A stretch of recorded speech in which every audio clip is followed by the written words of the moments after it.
Hello there. In today's tutorial, we will be diving deep into the filter function in Excel. This function is a powerful tool will help you quickly sort out and analyze your data whether you are an Excel beginner or an experienced user looking to sharpen your skill. So you are in the right place. So let's get started. The filter function in Excel is a powerful tool that allows you to quickly sort and analyze data by displaying only the row that meet specific criteria, making it easier to find and the information you need. Okay, to apply the filters function, and we need to use the data set here.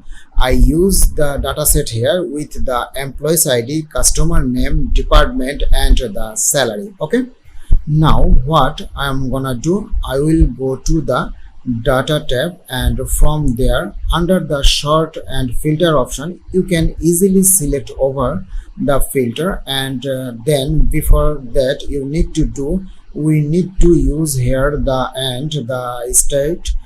Okay, now go to the filter. From there just click over and it can give you the easily filter function. Okay, now let's try to filter out, and if I want to use like the department wise, just select and you can easily find out filter wise data, and here we got it.